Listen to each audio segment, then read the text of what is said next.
Direito desta semana é sobre direito civil. O curso aborda os direitos de vizinhança, condomínio e direitos reais de garantia. As aulas são com o professor Leandro Gobo. Olá, senhoras e senhores, meus alunos, muito bem-vindos ao Saber Direito. Nós estamos aqui na nossa aula 2 do assunto Direitos Reais. Eu sou o professor Leandro Gobo, professor de Direito Civil aqui na Universidade de Brasília e vou contar para vocês hoje alguns tópicos relacionados ao direito de vizinhança. Eu queria lembrar a vocês, antes de mais nada, que nós estamos fazendo essa série de 5 aulas e estamos escolhendo alguns tópicos relacionados aos direitos reais. Na primeira aula que fizemos, falamos sobre propriedade e algumas características da propriedade. Na aula de hoje, nós vamos falar sobre o direito de vizinhança e continuamos com condomínio, direitos de gozo e uso e direitos e questões relacionadas a garantias na última aula. Hoje, então, direitos de vizinhança. Senhores, a primeira coisa que eu queria apontar é que os direitos de vizinhança dizem respeito a um conjunto de regras legais e normas que visam viabilizar a vida em comunidade. Hoje, as cidades encontram-se cada vez mais cheias de gente, as pessoas estão cada vez mais amontoadas, para se dizer assim, umas mais próximas das outras, prédios verticais altíssimos, talvez não no plano piloto em Brasília, mas é a realidade da maioria das grandes cidades. E essa proximidade entre diversas pessoas gera o quê? Conflitos. É inevitável que pessoas que morem próximas umas às outras tenham conflitos por conta de uma série de questões. Nós vamos, então, enfrentar algumas delas, e o direito de vizinhança serve para prever alguns desses conflitos e determinar regras de uso específico da sua propriedade para que você não afete o próximo, não afete o seu vizinho. E eu quero começar contando para você que o direito de vizinhança, ele não diz respeito exclusivamente ao vizinho contíguo. O que é o vizinho contíguo? O vizinho próximo, seu vizinho de porta. Não é só a ele e a você que se aplica o direito de vizinhança. O direito de vizinhança, ele se relaciona com todas as pessoas que se encontram em uma região capaz de alguma maneira, afetar negativamente, prejudicar, conflitar direitos e prejudicar, de alguma maneira, o exercício do seu próprio direito ou abusar o exercício do seu próprio direito. Veja bem, sempre que isso for possível, próximo, no mesmo quarteirão, atravessando a rua, ainda assim vai se aplicar o direito de vizinhança e as regras do direito de vizinhança. O primeiro ponto com relação ao direito de vizinhança é a sua colocação no contexto dos direitos reais. Porque você pode me perguntar, professor Leandro, você disse na aula passada que direitos reais são aqueles direitos que têm uma característica de afetar todos os terceiros, né? Uma extensão erga omnes, em que eu tenho meu relacionamento com a coisa e todos os terceiros ficam limitados àquele acesso à coisa por conta do direito real. Não parece ser o caso do direito de vizinhança, porque o direito de vizinhança afeta vizinhos, um vizinho e o outro vizinho. Não seria essa uma relação de direito obrigacional e não real? A resposta é não. E por alguns motivos. Em primeiro lugar, porque está escrito no Código. Mas não só por isso, tá? Mas o Código, obviamente, organizou os direitos de vizinhança dentro da parte de direitos reais. O Código fez isso, obviamente, porque o sistema assim funciona. Os direitos de vizinhança, ele se relaciona com os direitos obrigacionais e com os direitos reais. Com os direitos reais, no sentido de que ele emana, os direitos de vizinhança surge a partir do direito real. A partir do direito real. Mas, ao mesmo tempo, ele tem um aspecto de direito obrigacional, porque ele relaciona, normalmente, uma pessoa e outra pessoa, vizinhos, que entraram em conflito por conta de um problema ou alguma coisa assim. Então, esse aspecto do direito de vizinhança é interessante. Ele tem um quê de... é um misto, ele não é nem um direito exclusivamente real e nem exclusivamente obrigacional. Mas nós estamos estudando no nosso curso de direitos reais. Por quê?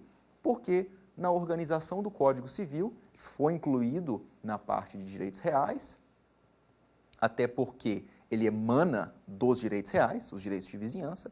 Então, nós vamos estudar alguns tópicos específicos do direito de vizinhança dentro do contexto dos direitos reais.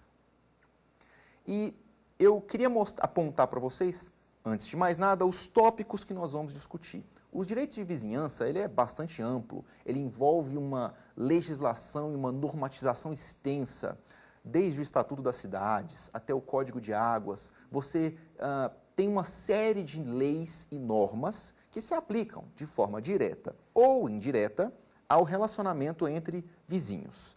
Nós vamos focar no Código Civil, com algumas menções a outras leis, e especificamente nós vamos falar dos seguintes tópicos. Uso anormal da propriedade, então nós vamos falar, e esse é o ponto principal, o abuso do direito, ou alguém que usa a sua propriedade de forma a prejudicar o vizinho. Vamos falar de árvores limítrofes, as árvores que ficam entre duas propriedades. Vamos falar sobre passagem forçada e passagem forçada de cabos, que é quando o proprietário tem que aceitar que se faça uma passagem por dentro de sua própria propriedade. Vamos falar de águas, como funcionam as regras relacionadas às regras gerais relacionadas a águas, uma água que, pela força da gravidade, escorre até o vizinho, até que ponto você pode guardar essa água para você, criar um açude, fazer uma barragem, jogar água no vizinho, pode ou não pode? Esse é outro ponto que nós vamos falar hoje. Vamos falar dos limites entre prédios, como funciona o limite, como se constrói, de quem que é essa propriedade, e vamos falar sobre a construção especificamente. Como que se constrói, como se pode construir perto ou longe do vizinho. Esses são os temas que nós vamos enfrentar na nossa aula de hoje. Esse assunto, direito de vizinhança, é muito interessante. Não só porque ele cai muito em provas, cai muito em concursos, mas também porque é um assunto da nossa vida, é um assunto do nosso dia a dia. Quem não tem um vizinho que você ama ou que você odeia por um motivo ou outro? Quantas perguntas a gente não tem? Eu posso ter um cachorrinho no meu condomínio, eu posso ter um Doberman no meu condomínio e outros diversos problemas. O direito de vizinhança enfrenta esse tipo de problema. E antes de mais nada, eu queria começar mencionando o uso anormal da propriedade. Para isso, nós vamos ler o artigo 1277 do Código Civil. O artigo 1277 diz o seguinte: o proprietário ou possuidor de um prédio tem o direito de fazer cessar as interferências prejudiciais à segurança, sossego e saúde dos que o habitam, provocadas pela utilização de propriedade vizinha. Eu vou chamar a atenção para alguns pontos. Primeiro, o artigo 1277 fala de proprietário e fala de possuidor. A jurisprudência já é pacífica no sentido de que o direito de vizinhança ele protege não só o proprietário, não só o possuidor, mas também outras pessoas que por algum motivo estejam lá e se veem prejudicadas por alguns dos pontos que nós vamos discutir de uso anormal da propriedade. A segunda coisa que eu queria apontar é que esse artigo traz o quê? Uma limitação à propriedade.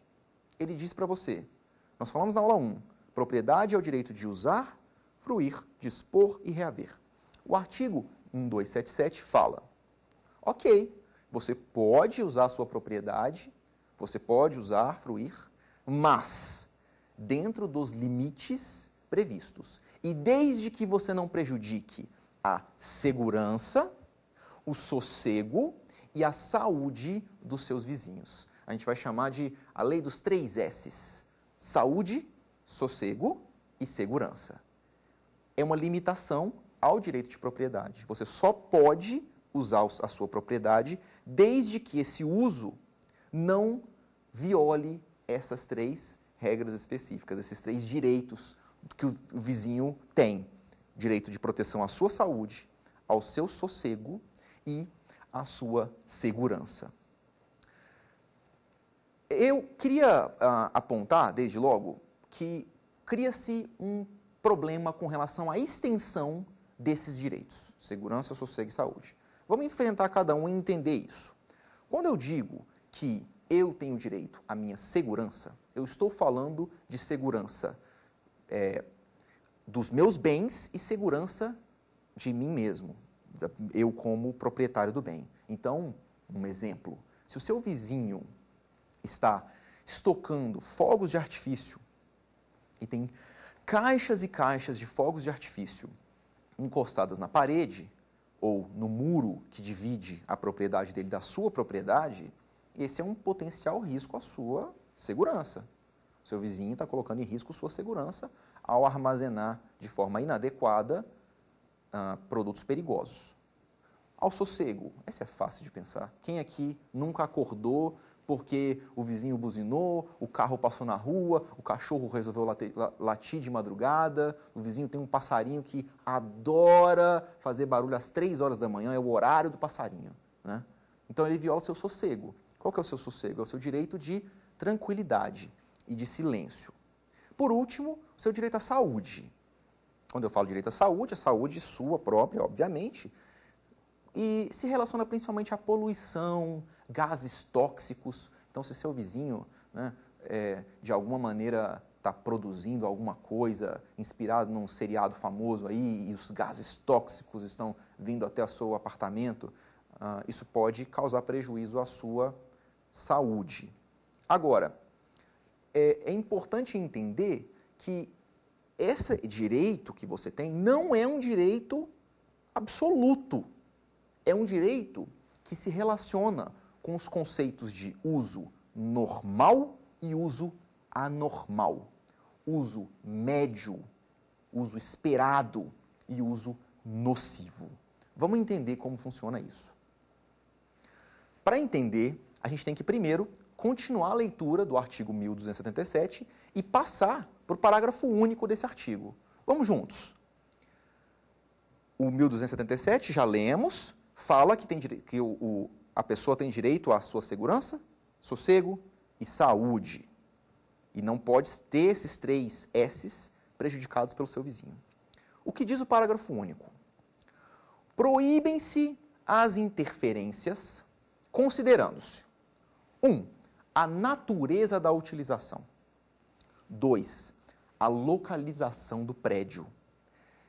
Atendidas as normas que distribuem as edificações em zonas. E 3.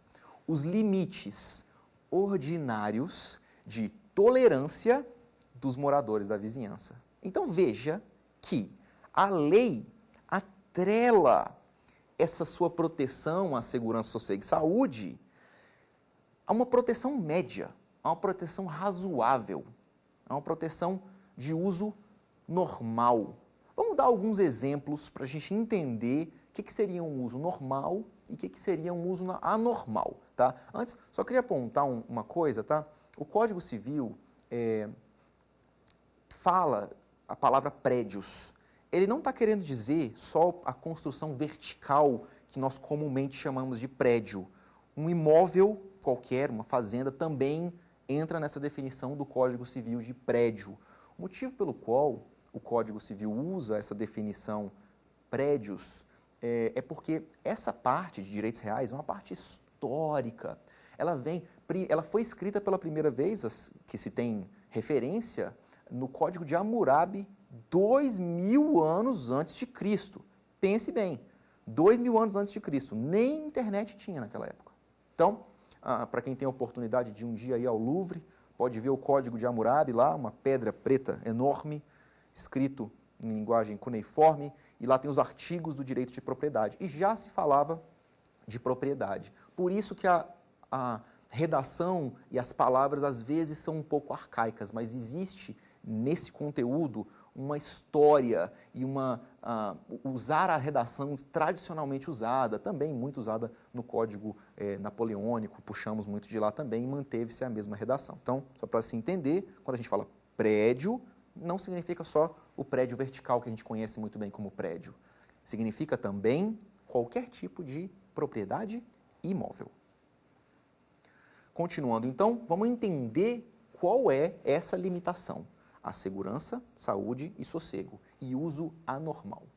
Imagine que você possui um prédio, e eu falo prédio na acepção geral, de novo, você tem um imóvel, e esse imóvel encontra-se numa zona industrial. Será que seria razoável dizer que a indústria, ao lado do seu imóvel, está atrapalhando o seu sossego? Obviamente, não. A zona industrial existe exatamente para que naquele lugar as regras e os parâmetros de normalidade sejam modificados. Se você compra uma casa ela já fica construída na margem de uma rodovia de acesso com muitos carros, um acesso a uma rodovia interestadual e passa carro o tempo todo. A sua casa, você comprou a casa, ela estava lá. Seria razoável você dizer que aqueles carros, aquelas pessoas estão violando o seu direito ao sossego? Não. A casa já se encontrava lá. Aquelas características já existiam. Você tem que considerar, quando você quer brigar pelo seu direito à segurança, saúde e sossego, você tem que considerar o uso normal, o uso razoável, o uso esperado daquela propriedade. Esses exemplos que eu acabei de dar deixam claro que o direito à segurança, o direito ao sossego e o direito à saúde não são absolutos. Eles são relativos. E medidos de que maneira? Medidos de acordo com o parágrafo único do artigo 1277, considerando-se a natureza da utilização, a localização do prédio e os limites ordinários de tolerância dos moradores. Tá? Eu queria acrescentar também, com relação a esse ponto, que é muito comum que uma violação ao sossego possa ser considerada também uma violação à saúde, porque se o seu sossego inclui dormir bem, isso obviamente pode afetar uma coisa a outra, mas não afeta outros direitos que você imagina que tenha e que podem até existir, mas não no direito de vizinhança.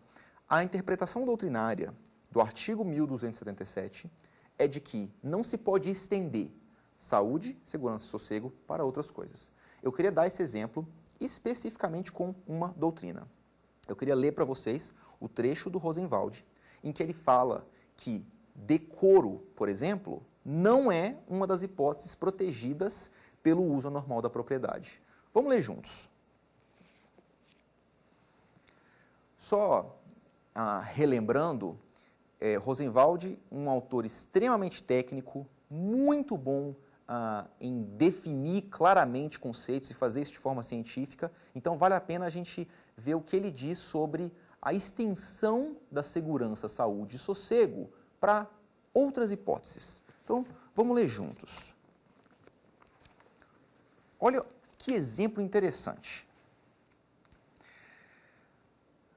O artigo 1277 é numerus clausus, ou seja, só aqueles três hipóteses, os três S são protegidos. E não comporta interpretação extensiva. Basta imaginar, e ele vai dar um exemplo, um prédio misto, comercial e residencial, em que é iniciada uma atividade ligada à prostituição.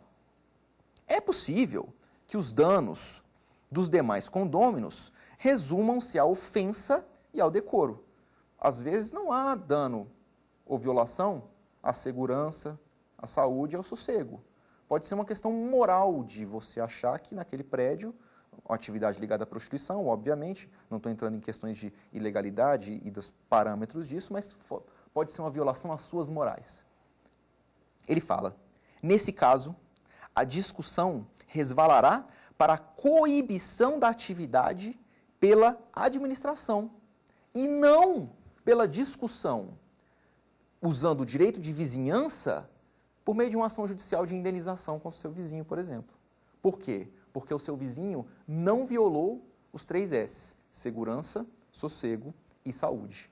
Considerando, então, que essa interpretação não é extensiva, se para nesses três S's, o que você pode fazer se você tem a sua segurança, o seu sossego ou a sua saúde violados. Você tem o direito de ajuizar uma ação específica, e aí a ação vai depender do seu objetivo. Você pode pedir uma indenização, você pode pedir uma obrigação de não fazer ou de fazer algo com relação ao seu vizinho, e essa medida processual vai ter que levar em consideração as particularidades da violação que aconteceu, para que você possa pedir uma coisa específica que seja útil para você e que garanta a você sua segurança, seu sossego e sua saúde, dentro dos critérios e parâmetros normais e esperados para aquela vizinhança, para aquela cidade, para aquela zona. E isso, para quem mora aqui em Brasília, é bem claro, porque nós temos zonas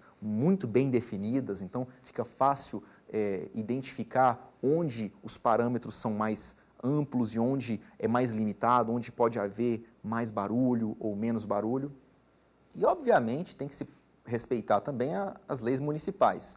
O município pode legislar sobre um bar ficar aberto até 2 ou até 4, ou fechar meia-noite. E essas leis municipais têm que ser observadas, não estamos entrando nesse mérito. O Código Civil, ele trata de forma genérica o seu direito à segurança, sossego e saúde, e o seu direito de ajuizar uma ação para garantir essa proteção prevista em lei. Último ponto que nós vamos conversar a respeito do uso anormal da propriedade diz respeito ao uso pelo poder público e relevante interesse social. Vejam bem o que diz o artigo 1278. O direito a que se refere o artigo antecedente não prevalece quando as interferências forem justificadas por interesse público. Então, muito embora tudo o que eu disse é verdade, você tem direito à proteção contra o uso anormal da propriedade, tá? Mas se há interesse público relevante, então você não pode fazer cessar aquela violação à sua segurança, a seu sossego, à sua saúde. O que você pode fazer? Você pode pedir uma indenização, exclusivamente. Eu vou dar um exemplo para vocês do que poderia ser considerado interesse público.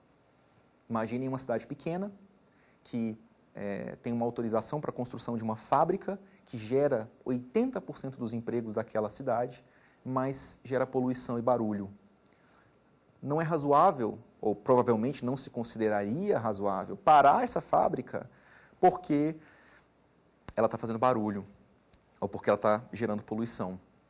Porque o interesse social relacionado ao emprego gerado poderia se considerar que supera o seu direito de segurança, sossego e saúde. Então, nessa hipótese, cabe apenas indenização pelo prejuízo sofrido e você não poderia, de nenhuma maneira, impedir aquela atividade. Mas isso é só na hipótese de interesse público. Em hipóteses normais, se o seu vizinho estiver violando a sua segurança, o seu sossego e a sua saúde, considerando o contexto da vizinhança, o cenário específico, os limites de tolerância razoáveis, então você pode ajuizar uma ação para garantir que a sua segurança, seu sossego e sua saúde sejam protegidos. Vamos passar então para um segundo ponto relacionado ao direito de vizinhança.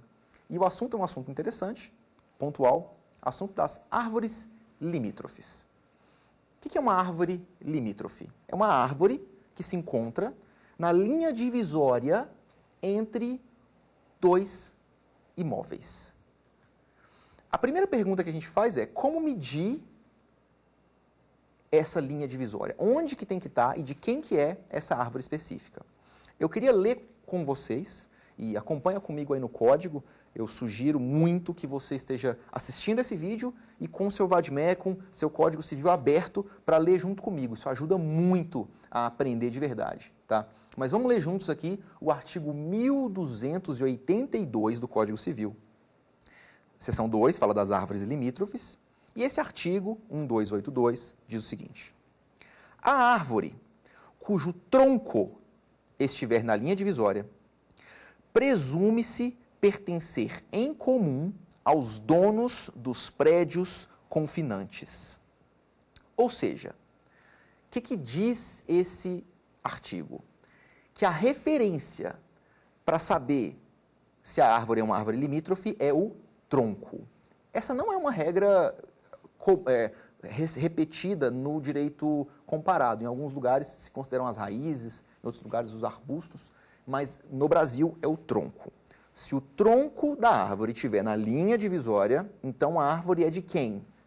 De ambos os proprietários dos prédios confinantes. Lembrando que prédio é aqui utilizado como sinônimo de bem imóvel e confinante, um vizinho do outro.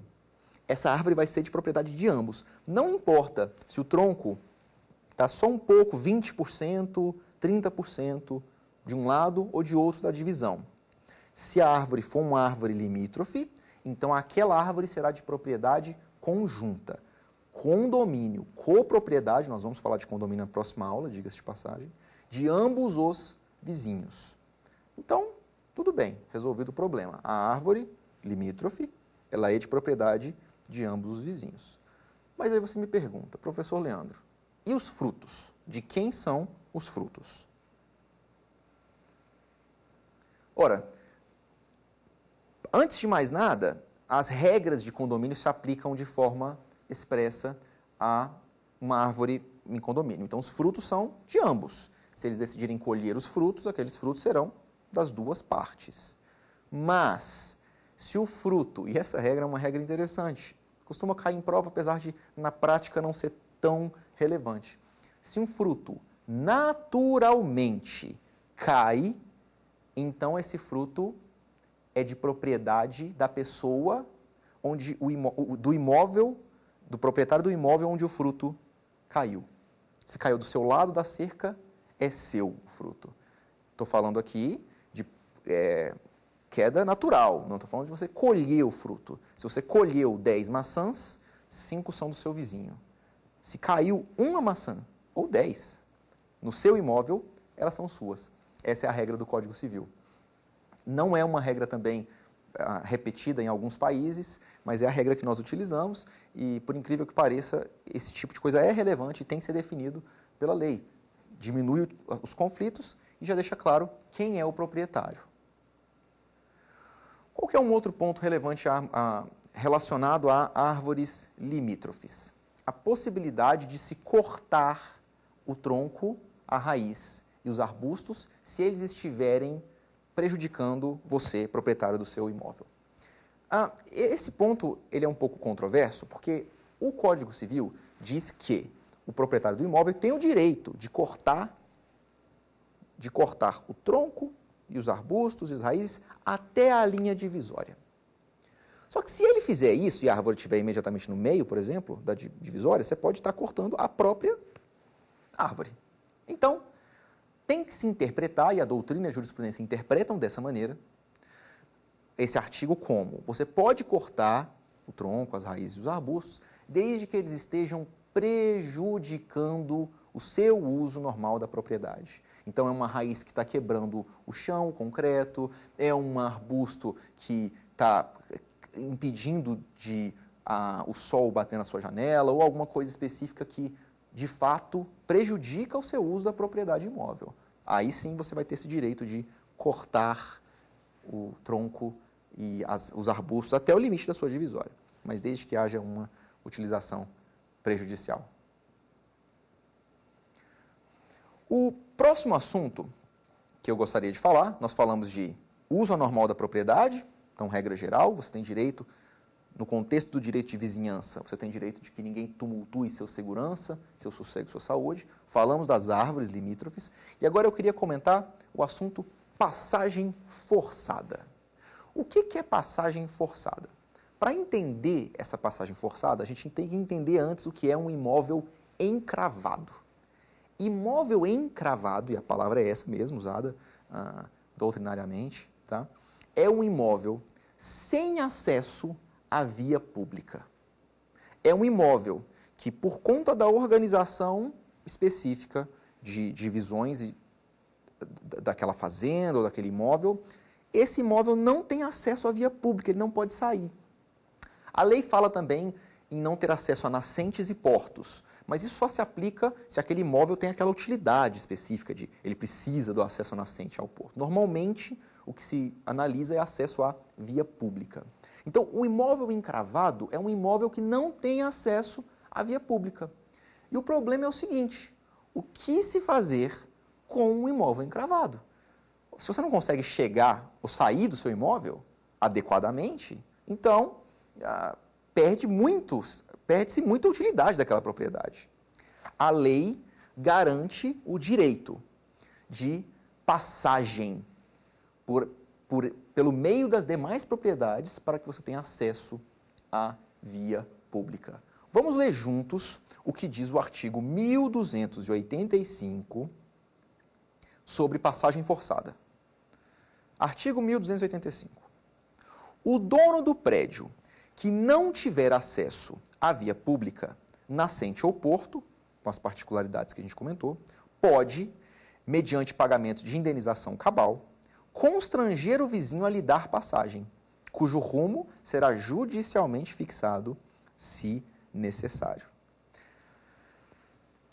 Um ponto importante de se analisar é quando o imóvel vai ser encravado. O artigo 1285, que acabamos de ler, fala quando o dono do prédio que não tiver acesso à via pública. Sabe qual que é um problema muito interessante que surgiu na jurisprudência? Quando há o acesso, mas o acesso é muito difícil, tão difícil que é como se não houvesse aquele acesso. Você tem que passar por uma montanha, ou você tem que passar por um rio, ou você tem que passar por qualquer tipo de terreno que torne aquele acesso extremamente difícil. Será que isso se consideraria também um imóvel encravado? Eu queria buscar essa resposta na doutrina. Vamos ler um autor, por um segundo, extremamente clássico, você já conhece ele, claro, que é o Silvio de Salvo Venosa, famoso Venosa. Ele é um autor ultra tradicional, que escreve sobre direito civil há muito tempo, e eu queria ler o que ele diz sobre passagem forçada e sobre o que o que constitui um imóvel encravado. Só mostrando para vocês aqui rapidamente o livro e relembrando que o Venosa é um excepcional autor, muito clássico, escreve há muito tempo sobre direito civil e é um autor que, honestamente, você deveria conhecer, vale a pena saber quem ele é. Tá? E ele escreve também de forma bem clara, então é um bom autor se você tem dificuldade, às vezes, com linguagem mais complexa. Tá? Mas vamos juntos aqui ver o que ele diz. Deve ser considerado encravado, boa palavra, né? Encravado, o prédio com acesso inseguro, perigoso ou insuficiente para a utilização econômica e social da propriedade. Ou seja, o que ele está dizendo aqui é que é encravado o prédio, lembra, prédio, a propriedade imóvel, quando aquele acesso é perigoso, é difícil, é insuficiente. Então, também nessa hipótese, você vai ter direito à passagem forçada. E o que é isso? Como funciona essa passagem forçada? Essa passagem forçada não é nada mais, nada menos do que o direito de atravessar a área do vizinho, o imóvel vizinho, o direito de passagem, até que se chegue à via pública. Um dos pontos interessantes desse problema da passagem forçada é por onde você vai passar. Às vezes, você tem mais de uma opção. Você pode passar por uma fazenda ou por outra fazenda para chegar até a via pública. A solução dada pela doutrina e pela jurisprudência é de que se utilizará a via menos gravosa. Muitas vezes, essa passagem forçada já tem uma solução natural. Tem uma estrada que passa por uma outra fazenda, ou tem uma passagem muito clara, muito mais fácil, então você vai utilizar aquela. Mas se houver dúvida, utiliza-se sempre a passagem forçada por onde for menos gravoso para o imóvel que tem que suportar a passagem. Esse proprietário que suporta a passagem forçada tem direito à indenização, tá? Especificamente nas hipóteses em que houver diminuição do seu benefício econômico, em que houver prejuízo a ele, né? Ele tem esse direito de indenização. E, além disso, a passagem forçada pode acontecer por mais de um imóvel. Se você precisa passar por 2 ou 3 imóveis para chegar até a via pública, sem problemas. O seu direito de passagem lhe dá direito de atravessar toda aquela área até alcançar a via pública, retornando à sua propriedade a utilidade que ela tem. Agora sim eu consigo chegar e sair de lá. E o Código Civil garante a você o direito de passar pelos vizinhos. O último ponto que eu gostaria de falar sobre a passagem forçada é a diferenciação que existe, e você precisa saber disso, cai em prova, cai em concurso, você tem que entender a diferença entre passagem forçada e servidão. Nós vamos estudar servidão, tá? Nas últimas aulas aqui do nosso curso, mas a passagem forçada, ela existe quando não há acesso, ou quando o acesso é muito complicado e muito difícil. A servidão é diferente. A servidão de passagem, ela aumenta a utilidade. A passagem já existia, provavelmente, mas você aumenta a sua utilidade, a passagem fica melhor, fica mais rápida, você não tem que dar uma volta completa. Então, essa é a diferença. A servidão aumenta a utilidade. A passagem forçada é para garantir uma mínima utilidade, porque o imóvel antes estava encravado, estava preso no meio de outras propriedades. Tá? Só para comentar com vocês também, o imóvel pode se tornar encravado se houver uma venda parcial. Às vezes você faz uma demarcação, uma divisão do imóvel, e uma das partes fica encravada. Essa parte terá direito de passagem forçada para atravessar o outro imóvel e chegar até a via pública. Continuando então com o nosso assunto, eu queria falar de um assunto relevante e próximo à passagem forçada, que é passagem de cabos, dutos e tubulação. Muito interessante esse assunto de direito de vizinhança, né? Então, o que nós estamos falando aqui? Nós estamos identificando situações, questões, tópicos que de alguma maneira afetam você e o seu vizinho, que o seu direito e o direito do seu vizinho estão em conflito. Você quer aumentar a sua utilidade, o seu vizinho quer garantir o direito dele. Muito interessante esse tema. E a passagem de cabos é hoje, nos tempos de hoje, um tópico importantíssimo que foi incluído no Código Civil. E no mundo informatizado que vivemos, você pode estar me assistindo na televisão, pode estar me assistindo no computador, mas com certeza você está com um acesso de comunicação. Provavelmente um acesso de comunicação cabeado. Pode ser que seja satélite, mas provavelmente ele é cabeado. Esses cabos, para passar esse cabeamento todo, você precisa, os cabos são obviamente, em sua maioria pelo menos, subterrâneos, e você precisa passar embaixo de uma série de lugares para chegar com o cabo até todas as regiões, para dar acesso à comunicação, ou à água, ou ao que quer que seja, diferentes imóveis. O Código Civil garante a passagem desses cabos. Vamos ler juntos o artigo 1286, que diz o seguinte: mediante recebimento de indenização que atenda também à desvalorização, o proprietário é obrigado a tolerar a passagem, através de seu imóvel, de cabos, tubulações e outros condutos subterrâneos de serviços de utilidade pública, por exemplo, água, energia, internet, em proveito de proprietários vizinhos, quando de outro modo for impossível ou excessivamente onerosa. Então, é interessante que esse artigo 1286 se relaciona um pouco com aquela discussão que a gente teve na aula passada de sua propriedade do solo e o que ela afeta com relação ao espaço aéreo e com relação ao subterrâneo. Em regra, diz a lei, que você tem propriedade do subsolo até o quanto for útil. Entretanto, também o mesmo Código Civil limita essa sua utilização e diz que se houver necessidade de passar serviço de utilidade pública por debaixo de seu imóvel, você é obrigado a tolerar esta passagem. E, obviamente, assim como em todas as hipóteses em que há prejuízo, ou quase todas, e prejuízo junto com boa-fé do proprietário, você terá direito à indenização se houver uma redução da sua utilidade ou se houver prejuízo. Teve que quebrar a sua casa, um pedaço dela, ou o chão, para poder passar o cabo. Você vai ter direito à indenização para reconstruir aquela parte. Agora, você não tem direito de cobrar um aluguel permanente porque está passando um tubo embaixo da sua casa. Então, o Código Civil garante o direito de passagem de pessoas, que a gente acabou de falar, e também o direito de passagem de tubos, de condutores de serviços de utilidade pública. Super interessante também, relacionado ao direito de vizinhança e previsto expressamente no Código Civil. Eu queria passar agora para um outro tópico, nós já falamos de alguns, eu queria passar para o tópico 5 ou 6, que é águas.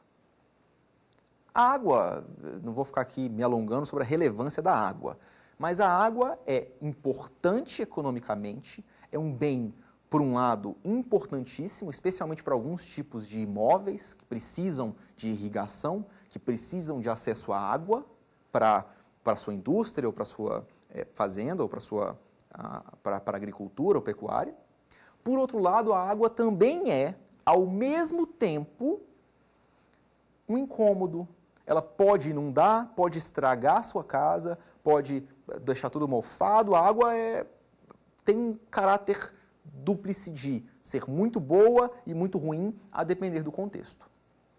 E aí o código tenta incorporar essas questões e arrumar soluções genéricas, principiológicas quase, de o que fazer com as águas que correm entre os prédios. De forma geral, eu queria apontar também, com relação a esse ponto, que o código, a legislação suplementar é extensa, ambiental, Código de Águas e uma série de outras leis, Estatuto da Cidade, que se aplicam também a esse assunto. Nós não vamos focar nesse assunto, dava para dar mais 5 aulas só sobre esses temas, mas nós vamos focar aqui nas soluções mais genéricas dadas pelo Código Civil, repetidas em algumas dessas leis, tá? Mas, de forma genérica, a água corre do prédio mais alto para o prédio mais baixo, do imóvel mais alto para o imóvel mais baixo.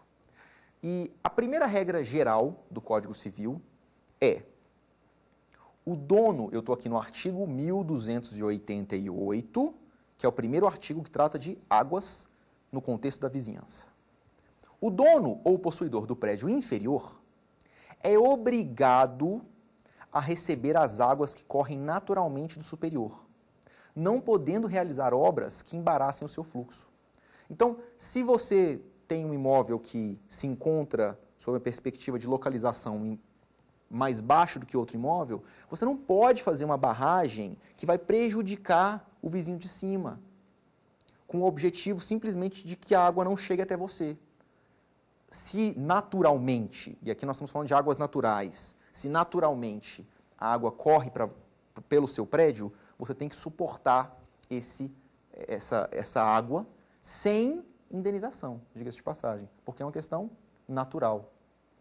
E continua: porém, a condição natural e anterior do prédio inferior não pode ser agravada por obras feitas pelo dono ou possuidor do prédio superior.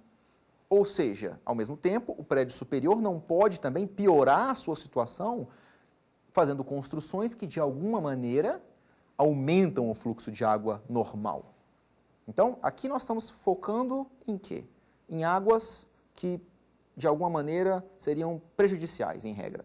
Então, fluxo natural de água da chuva, por exemplo. O prédio inferior suporta a passagem da água, ou a chegada da água, é um ônus do prédio, por estar numa posição mais baixa, e um bônus do prédio superior, sob esse contexto. Ninguém pode prejudicar o outro, ninguém tem direito de indenização um contra o outro. Outro lado desse cenário é quando a gente analisa a água sob perspectiva benéfica, sob o uso da água. Então, inclusive, quando a gente trata de uma fonte natural ou de uma nascente, como funciona essa regra? Então, agora nós não estamos mais falando necessariamente do fluxo normal da água. Nós estamos falando do uso de uma nascente ou de uma fonte ou de alguma maneira uma água que vai ser utilizada para uma melhoria econômica qualquer, um aumento da utilidade da propriedade. Qual é a regra? A regra do Código Civil é o prédio superior, e a gente sempre está falando de imóvel, lembra disso, pode fazer construção de barragens e açudes para aproveitar a água. Se a nascente encontra-se numa propriedade dele próprio, então ele pode aproveitar essa nascente.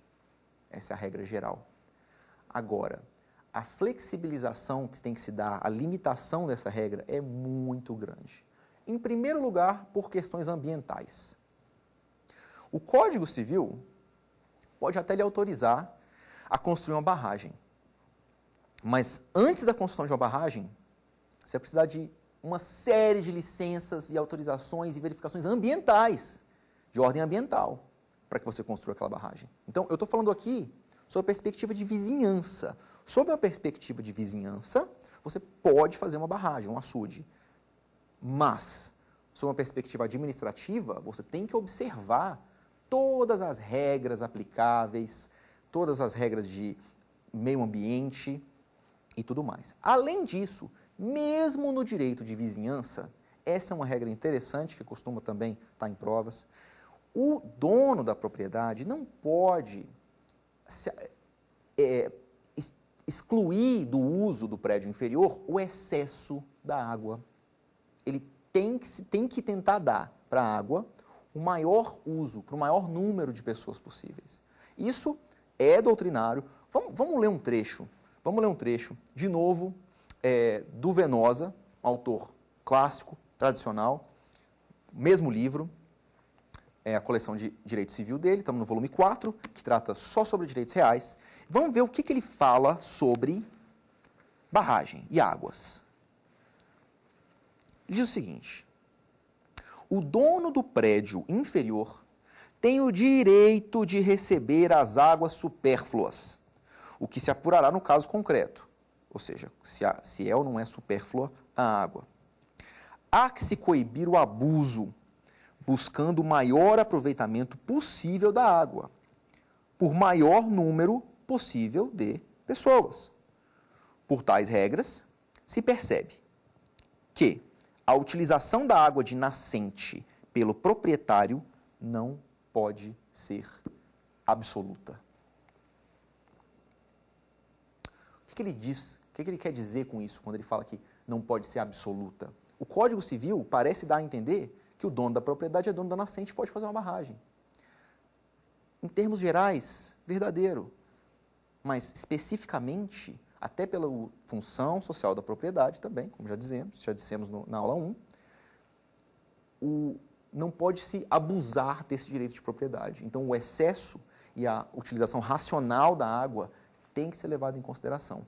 E se você, como vizinho, quer ter acesso a uma água, isso é importante para você, você tem direito de fazer esse pedido e ter acesso à água, ao excesso da água do prédio superior.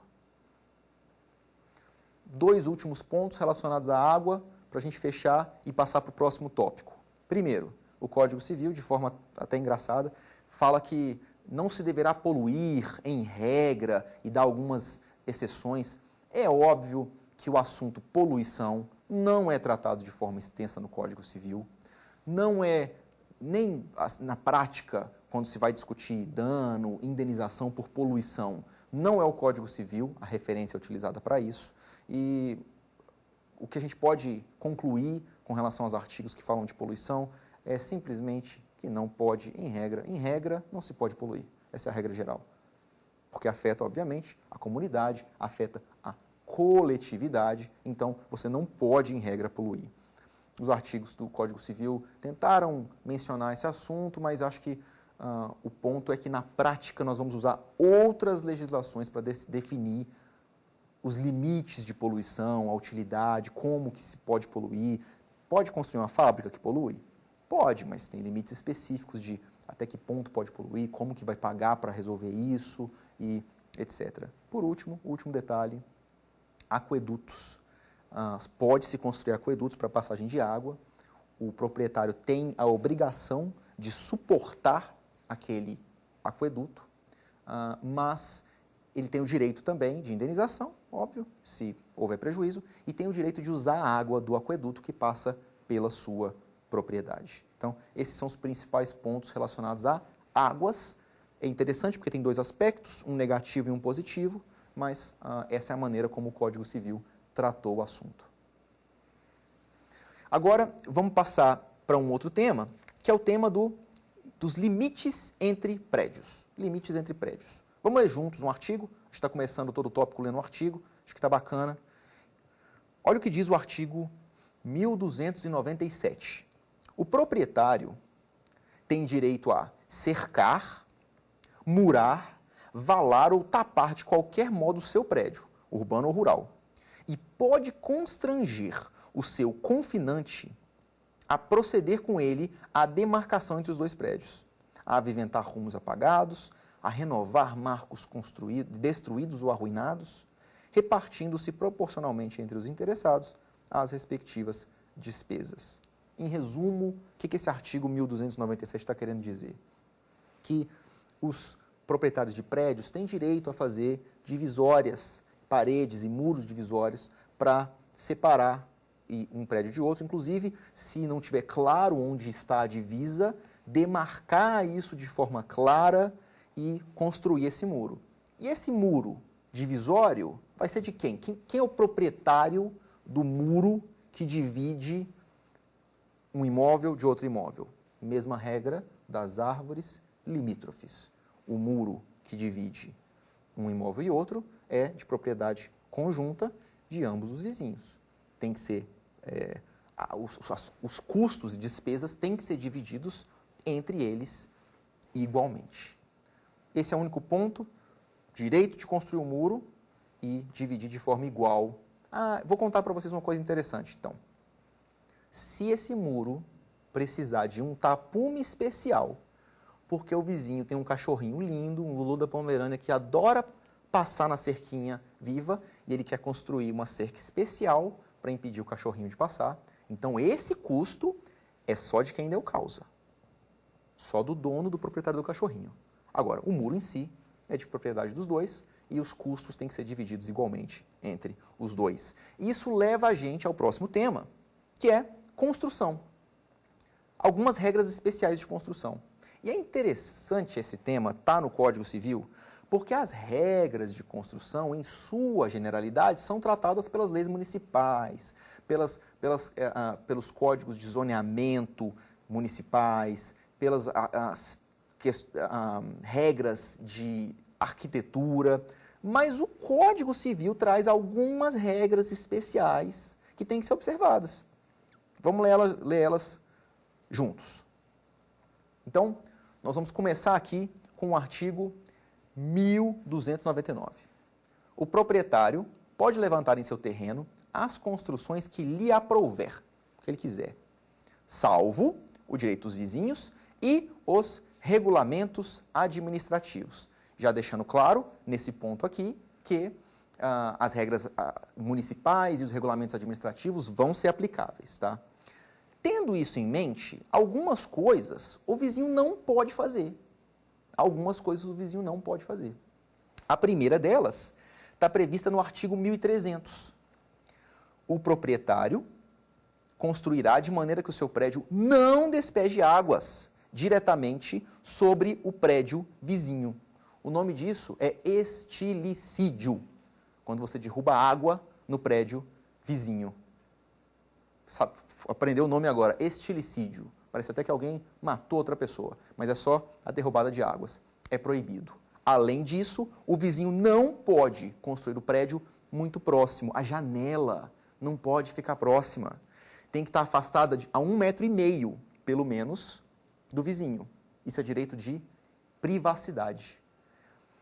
Em zonas rurais, o afastamento tem que ser de 3 metros. Então, algumas regrinhas interessantes relacionadas ao Código Civil e à vizinhança. Pode construir? Pode, mas você não pode derrubar água no vizinho, de propósito. Você não pode construir uma janela muito próxima, por conta do direito de privacidade, senão seu vizinho vai ficar com acesso a ver a sua propriedade.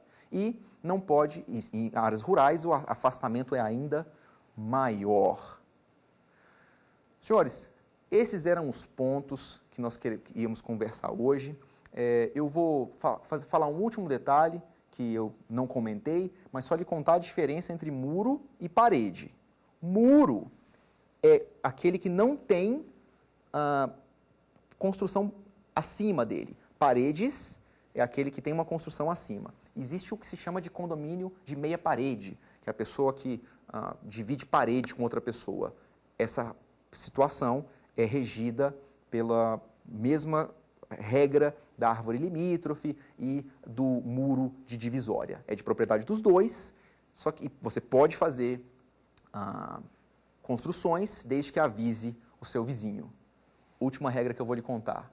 O Código Civil autoriza você entrar na casa do seu vizinho para buscar o seu cachorrinho que fugiu. Então, se algum dia seu bichinho entrar na casa do vizinho e ele falar não pode entrar para buscar o cachorrinho ou para buscar uma bola que caiu lá dentro, pode dizer que o Código Civil autoriza sim. A aula 3 é sobre condomínio, um pouco aí a ver com a direito de vizinhança, mas algumas diferenças. Se você quer saber sobre condomínio na sua acepção ampla, condomínio edilício, volte aqui na próxima aula e assista comigo. Foi um prazer enorme e até mais. Tchau, tchau.